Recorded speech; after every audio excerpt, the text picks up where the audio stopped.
Drive on mama, buckle up. Andrea TV here from driveonmama.com, and you want to know, why does my Doordash driver keep changing? If you are a customer looking in your app and you've placed an order for food or groceries or alcohol or anything that Doordash allows you to order from, and you are assigned a dasher, and then after a while that dasher is unassigned, and then it goes back to looking for a dasher, then they assign someone again, and then it goes back to looking for a dasher, and then you see a new name pop up, and the time keeps moving back and back and back. There are two reasons for this. One is the place that you're ordering from may not have the order ready, and it is taking too long, and the dasher is unassigning from your order because it is taking them too long. When we are out here, we get paid by the order or by the hour, and most dashers who are smart go by the order. So every dasher in most markets can do 2 to 4, if they're very fast and or on scooters or bikes, 4 orders in an hour. I average about 2.3. I'm not a fast driver, and I average about 2.3. So if your order is taking a long time, then you are costing them money. I'm sorry, that's why they are unassigning it, most likely.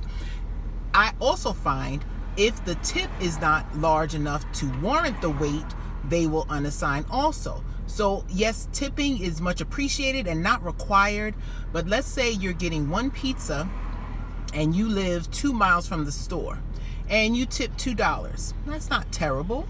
But if that pizza place has a 15-minute wait and you're only tipping $2, on average, most dashers are only going to see that order come in and hit their screen at $4 to $4.75.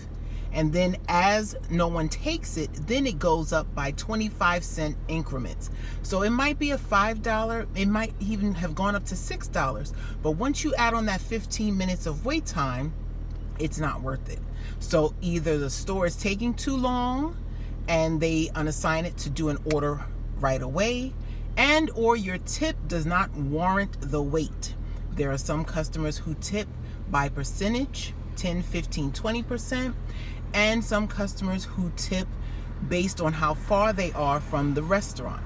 So if you love Giovanni's Pizza, but you moved out of the area where you used to be able to walk to Giovanni's Pizza, and now you are 8 miles away, but you really want that Giovanni's Pizza, some customers will tip $10 and more to receive that one Giovanni's Pizza. Whereas other customers who may not be aware of this whole scenario I'm painting to you now will still only tip the $2 as if their apartment or house was a block or 2 away from the restaurant. So those are the 2 main reasons why you keep seeing your Doordash driver change. We do a ride along after I answer a question. We received 2 orders that we declined already, and we have the first one that we're taking.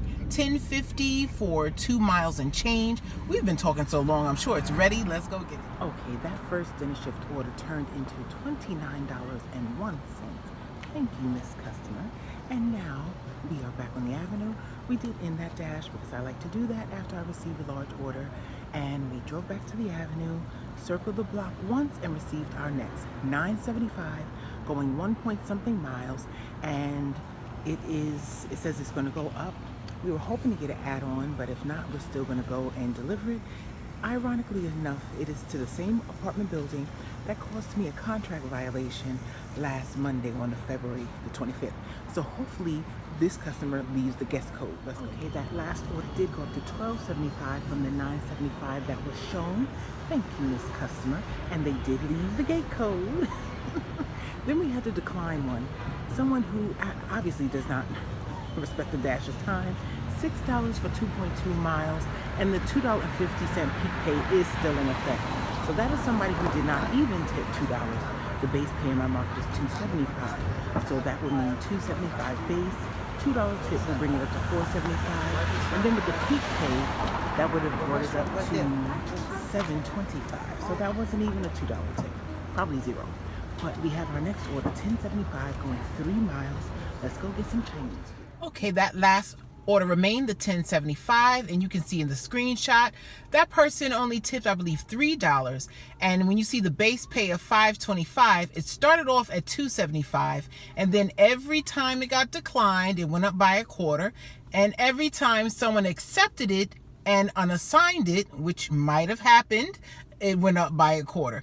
But we are now sitting at $7.26. The peak pay is over at $7.29. I bet you they do not send us an order until $7.30, $7.31, so they don't have to pay the additional $2.50. I am sitting in front of a seafood restaurant on a Sunday night at $7.26, so I'm sure there's an order in there, but they're not going to send it to me. And there are two dashers surrounding me. If you see the red brake lights, that's a dasher. And there's one in front of me right now. I can tell by the car. So let's see what we get at 7:30, 7:31. Okay, we were wrong. They actually did send us an order that we declined.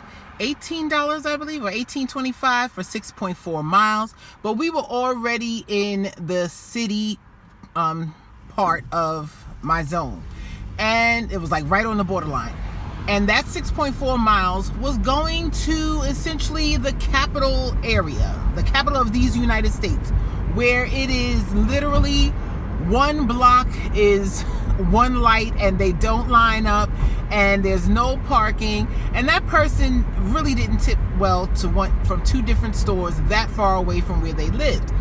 Remember that it was $2.50 peak pay for each order. So that's $5 off the bat just for the peak pay, which brings it down to $13. And yeah, we declined that one. We did not get another one in 3 minutes. I give it to 7:33, and we didn't get one. So we're going back to our normal avenue and hopefully finish off this dinner shift well. And the Sunday slowdown is upon us. We arrived back to the avenue, didn't get anything, drove around the block, went to the other block, and it's after 8 o'clock now, and we have our next order. $5.25, 1 mile. Let's go get some. Okay, after declining 2 that were too far for the pay, we received our last 2 orders for the night. One on Doordash, $7.50 going 2.5 miles, and then on Uber Eats, $8.01 going 1.5 miles. They are going in the same direction. One is picking up a greens and grains bowl, just one item, and the other is picking up some sushi. We are going to go get both and then go home because we have to do our daughter's hair before school tomorrow. It's only going to take about an hour or so, and it's currently 9:03. Let's go get our last 2. Well, so much for that $8 Uber Eats. They're closed, and they said the customer called them and canceled, so they didn't make it. But they keep sending Uber Eats drivers because nobody's calling support to get the $3 cancellation fee and move on. But I'll call them now. So we did call Uber Eats and canceled the order. We received the $3, and we are ending this Sunday dinner shift with a total of $68.51. There is not a restaurant that I went to and picked up from that there weren't dashers sitting outside of that restaurant already. So I guess I'm doing better than them. But yes, my market is now officially oversaturated. Me working the same number of hours as I did for the last 3 weeks, each week it has steadily gone down. The first dip was about 300, and now this week I'm about 100 less than last week. Same hours, same market, same restaurants. Let us start to join more apps and start the multi-apping harder. Hopefully this helps someone, and I wish you large tips, no waits, and short distances. And drive on!